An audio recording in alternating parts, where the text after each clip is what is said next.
Hello दोस्तों। तो उत्तर पाठशाला में एक बार फिर से आपका बहुत बहुत स्वागत है। और आज हम बात करेंगे 19 जुलाई से रिलेटेड सभी इम्पोर्टेंट करंट अफेयर्स के बारे में, और साथ ही इसमें इंक्लूड रहेगा 18 जुलाई का भी करंट अफेयर।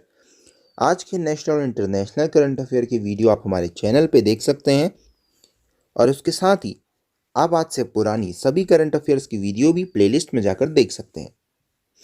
अगर आप चैनल पे नए हैं और अभी तक चैनल को सब्सक्राइब नहीं किया है तो अभी चैनल को सब्सक्राइब करें।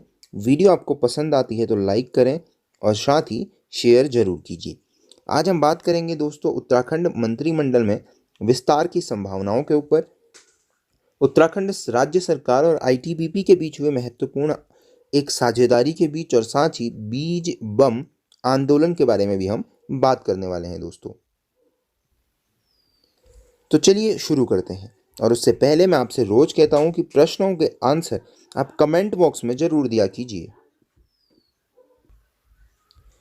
इससे पूर्व वीडियो में मैंने आपसे पूछा था दोस्तों कि कौन सी जनजाति दीपावली को शोक पर्व के रूप में मनाती है।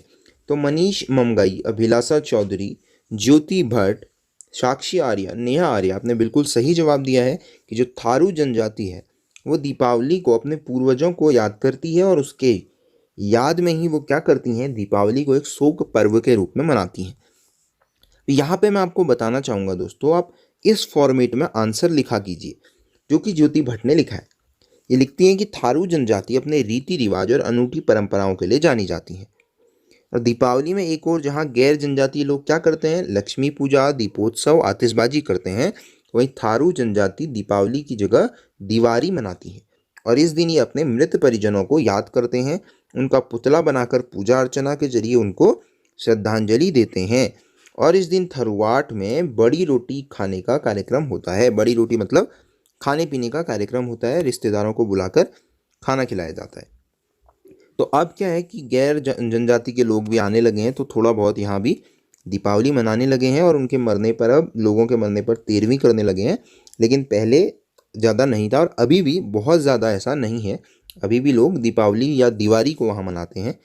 इस फॉर्मेट में आप आंसर लिखा कीजिए दोस्तों, और ट्राई कीजिए कि आप जितना बेहतर इसे लिख पाएँ उससे आपको उतना बेहतर याद रहेगा। चलिए, आज आपके लिए 3 क्वेश्चंस हैं दोस्तों, जो कि आज के करंट अफेयर से रिलेटेड हैं। ये 3 प्रश्न मैं आपसे शुरू में पूछूंगा, और आपको पूरी वीडियो देखने के बाद इन तीनों का आंसर कमेंट बॉक्स में बताना है।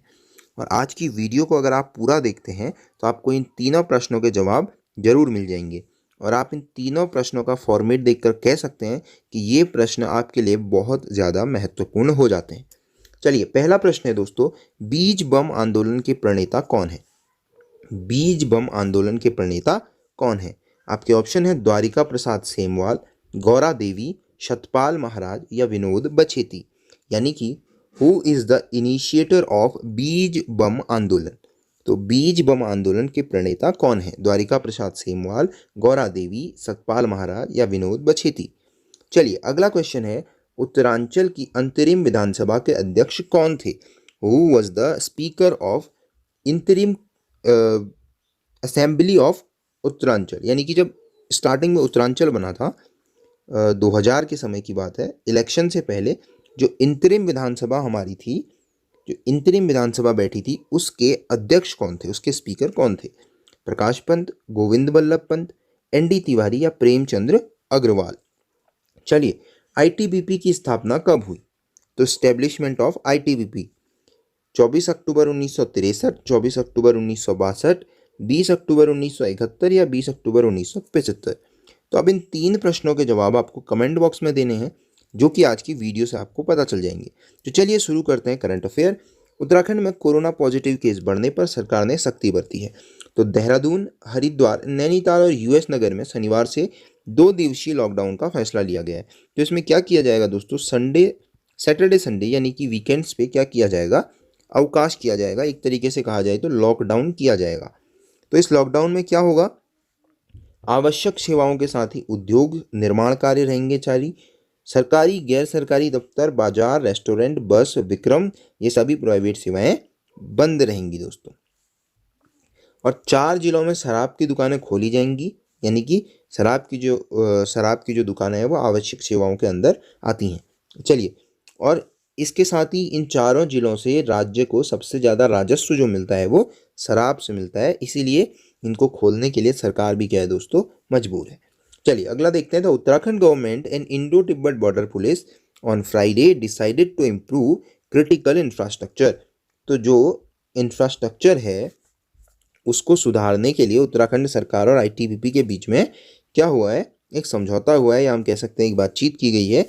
जो किस किस चीज़ के लिए होगा दोस्तों, टूरिज्म बढ़ सके, सिविलियन सेटलमेंट जो है वो बॉर्डर में हो सके, यानी कि सीमावर्ती क्षेत्रों में लोग रहने आ सकें, लोग उन एरियाज़ में रह सकें, उनके लिए भी एक इंफ्रास्ट्रक्चर वहाँ बिल्ड किया जाना चाहिए, वहाँ भी विनिर्माण किया जाना चाहिए। और ये किस लिए, नेशनल सिक्योरिटी के पर्पज से, राष्ट्रीय सुरक्षा की दृष्टि से सीमावर्ती क्षेत्रों में इंफ्रास्ट्रक्चर बनाने के ऊपर उत्तराखंड राज्य सरकार और आईटीबीपी के बीच में बातचीत हुई है दोस्तों। और इसका मकसद है टूरिज्म को प्रोमोट करना और आम लोगों को, सिविलियंस को सीमावर्ती क्षेत्रों में बसाना। Uttarakhand border with China extends to 350 kilometre. तो 350 किलोमीटर उत्तराखंड का जो बॉर्डर है वो चाइना से लगभग लगता है। इसमें से जो एरिया तिब्बत के साथ है वहाँ आईटीबीपी यानी कि भारतीय तिब्बत सीमा पुलिस काम करती है दोस्तों। तो ये लगभग 42 बीओपीस में है, बॉर्डर आउटपोस्ट में 42 बीओपीस में आईटीबीपी है। अगर आप देखें तो बाड़ाहोती और माणा पास में भी, यानी कि बाड़ाहोती और माणा जो दर्रा है उसमें भी कौन है, आईटीबीपी है। चलिए बात की जाए आईटीबीपी की दोस्तों, तो ये क्या है, एक बॉर्डर पेट्रोल ऑर्गेनाइजेशन है, एक प्राइमरी पेट्रोल ऑर्गेनाइजेशन है दोस्तों, जो कि हमारे साथ जो इंडिया का तिब्बत बॉर्डर लगता है उसमें रहती है। और ये जो 5 सेंट्रल आर्म्ड पुलिस फोर्सेस हैं दोस्तों उनमें से एक है। तो ये कब बनी थी, ये बनी थी 24 अक्टूबर 1962 को, और ये बनी थी सीआरपीएफ एक्ट के अंदर। और ये क्यों बनी थी, शाइनो इंडिया वॉर, जो भारत चीन युद्ध हुआ था 1962 का, उसकी वजह से इसको बनाया गया था दोस्तों। तो आपको याद रखना है 24 अक्टूबर 1962, और जो एक्ट था वो था अंडर द सीआरपीएफ एक्ट। तो सीआरपीएफ एक्ट के अंदर ये बनी थी, central reserve police force act के अंदर ये बनी थी। तो अगर बात की जाए इसके हेडक्वार्टर की, तो वो है दोस्तों न्यू दिल्ली में। इसका मोटो है शौर्य, दृढ़ता और कर्मनिष्ठा। तो मिनिस्ट्री ऑफ होम अफेयर्स के अंदर आती है। अब बात की जाए चीन सीमा को जोड़ने वाली मुनस्यारी लीलम सड़क की, तो जो मुनस्यारी लीलम सड़क है वो भारी बारिश के चलते बंद हो गई है। तो इससे बंद होने से सेना की चौकियों सहित 30 से अधिक गांवों का शेष दुनिया से सड़क संपर्क कट गया है। लगभग 30 गांव हैं और कुछ हमारे बॉर्डर एरियाज़ हैं वो भी क्या हैं, अन्य एरियाओं से टूट गए हैं। इसमें अगर आप देखें तो धापा, लीलम, साइपोलो, कुरिजिमिया, बुंग पातो, इसके अलावा मिलम, बिल्जू, बुरफू, मर्तोला, लास्पा सहित कुल 13 माइग्रेशनल जो गांव हैं उनसे ये सड़क जोड़ती है। और इनका संपर्क जो है दोस्तों वो टूट गया इस रोड की वजह से। तो इस तरीके से आप देख सकते हैं कुछ ये हाल है, बड़े बड़े बोल्डर्स जो हैं वो गिर रहे हैं यहाँ। तो ये हाल इस रोड के हुए हैं दोस्तों, और अधिक बारिश की वजह से ऐसा हुआ है। चलिए बात की जाए उत्तराखंड की 70 सदस्यीय विधानसभा की, तो जिसमें भाजपा के 57 विधायक हैं। तो राज्य के सीटों के अकॉर्डिंग लगभग 12 सदस्यीय मंत्रिमंडल हमारा हो सकता है। और शुरुआत में ये 10 सदस्यीय मंत्रिमंडल था, तो 2 सीटें इसमें खाली रखी गई थी। और उसके बाद क्या हुआ, जो वरिष्ठ सदस्य थे उत्तराखंड कैबिनेट के, प्रकाश पंत जी का असामयिक निधन हो गया, जिसकी वजह से 3 स्थान और रिक्त हो गए, जिसमें कि अब 2 और 1 स्थान ये रिक्त हो गया, तो 3 स्थान रिक्त हो गए।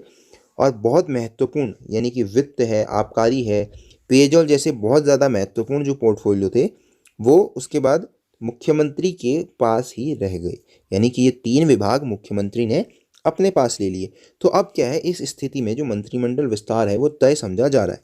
तो अब मंत्रिमंडल का जो है वो विस्तार हो सकता है दोस्तों। अभी 9 मंत्रिमंडल में 9 सदस्य हैं, जबकि 12 मंत्रिमंडलीय समिति हो सकती है। तो इस तरीके से मंत्रिमंडल में विस्तार संभव है। चलिए प्रकाश पंत जी की बात की जाए दोस्तों, तो 11 नवंबर 1960 को इनका जन्म हुआ था और 5 जून 2019 को इनकी मृत्यु हुई थी, जो कि भारतीय जनता पार्टी के काफ़ी एक बड़े लीडर्स जिनको हम कह सकते हैं, जो कि पिथौरागढ़ विधानसभा से चुने गए थे 2002 से 2007 के बीच में, और उसके बाद 2017 में भी दोस्तों। चलिए ये क्या थे, उत्तराखंड के अंदर tourism, culture, pilgrimage, endowment, parliamentary affairs और रीऑर्गेनाइजेशन मिनिस्टर भी थे दोस्तों। बात की जाए प्रकाश पंत जी की, तो इनका जो पॉलिटिकल करियर है वो काफ़ी बेहतरीन पॉलिटिकल करियर रहा है और काफ़ी अच्छे ये नेता भी थे दोस्तों। बात की जाए 1977 की तो ये चुने गए थे general secretary of military science board. उसके बाद 1978 में ये म्यूनिसिपल काउंसिल ऑफ पिथौरागढ़ के मेंबर भी चुने गए थे दोस्तों। उसके बाद legislative council of UP, legislative council of UP, उसमें भी ये चुने गए थे एक मेंबर की तरह। और उसके बाद जब उत्तराखंड बना दोस्तों वर्ष 2000 में, तो प्रकाश पंत फर्स्ट स्पीकर बने थे स्टेट असेंबली के, यानी कि उत्तराखंड विधानसभा के, जो उस समय उत्तरांचल विधानसभा हुआ करती थी, उसके पहले स्पीकर भी बने थे दोस्तों प्रकाश पंत जी। तो ये अंतरिम पार्लियामेंट थी, अंतरिम असेंबली थी, तो उसके स्पीकर ये बने थे। और इस प्रोसेस के अंदर दोस्तों एक काफ़ी इंपॉर्टेंट फैक्ट है कि ये जो कॉमनवेल्थ नेशंस थे, जो कॉमनवेल्थ नेशन थे, उसमें ऐसी कोई बॉडी, यानी कि असेंबली की तरह कोई बॉडी के सबसे यंगेस्ट स्पीकर हुआ करते थे। तो youngest speaker of such a body among the Commonwealth Nations हुआ करते थे। और उसके बाद जो फर्स्ट असेंबली हुई 2002, तो उनको इलेक्ट किया गया था दोस्तों उत्तराखंड में पिथौरागढ़ की तरफ से। चलिए बात की जाए ग्राम दरऊ छिनकी गिद्धपुरी वीरू नगला रतनपुरा सहजना में, तो वहाँ टिड्डी दलों का दोस्तों हमला हुआ है। और ये जो हमला है, ये जो आप लगातार सुन रहे हैं लोकस्ट अटैक, टिड्डियों का अटैक, उन्हीं टिड्डियों का एक हमला है दोस्तों। तो ये टिड्डियों के बारे में आपको पता है, काफ़ी ज़्यादा न्यूज़ ये चली हुई थी दोस्तों। तो अफ्रीका जो है, हॉर्न ऑफ अफ्रीका जो है, उस एरिया से ये लगभग आते हैं, और आते हुए उसके बाद ये यहाँ से होते हुए अफ़गानिस्तान, ईरान, अफ़गानिस्तान, पाकिस्तान होते हुए फिर भारत के अंदर इन्होंने प्रवेश किया था दोस्तों। चलिए, केंद्रीय सड़क परिवहन एवं राजमार्ग मंत्री नितिन गडकरी ने गैरसैंण को जोड़ने वाला राष्ट्रीय राजमार्ग 87E को 2 लेन बनाने पर सहमति दे दी है। और उसी के साथ 309A जो राष्ट्रीय राजमार्ग है दोस्तों, उढियारी बैंड से चौकोड़ी तक का जो है, उसको 2 लेन बनाने के लिए DPR को भी जल्द जो है मंजूर कर दिया जाएगा दोस्तों, उसका भी इन्होंने भरोसा जताया है।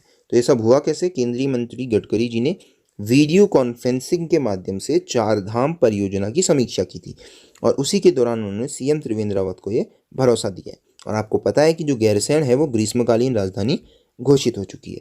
चलिए, दुनिया को पर्यावरण संरक्षण के लिए चिपको आंदोलन और मैती आंदोलन जैसे विचार और सफल प्रयोग देने वाले उत्तराखंड में अब एक नया आंदोलन जो है वो जोर पकड़ रहा है, और आंदोलन का नाम है बीज बम आंदोलन दोस्तों। बीज बम आंदोलन 2017 में ये शुरू हुआ था, और इस आंदोलन को तीसरे साल में ही 8 राज्यों तक ये पहुंच गया है।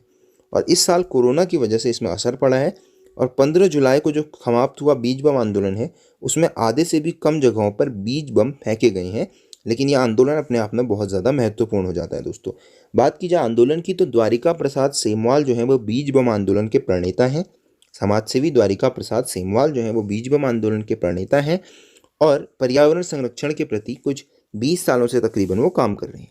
तो इसमें होता क्या है दोस्तों, 2017 में उन्होंने अपने साथियों के साथ इसकी शुरुआत की थी। नॉर्मली आप देखें तो हुआ क्या, उन्होंने जब बीज जंगलों में फेंके दोस्तों, सब्जियों के, फलों के जो बीज हैं उनको उन्होंने जंगलों में फेंका, लेकिन उनको क्या होता था, चिड़ियाएँ जो हैं या बंदर जो हैं वो पहले ही खा जाते थे। तो उसके बाद उन्होंने क्या किया, इन बीजों को बाहर से मिट्टी और गोबर से लपेटने के बाद एक बम का शेप दे करके उन्हें फेंका गया।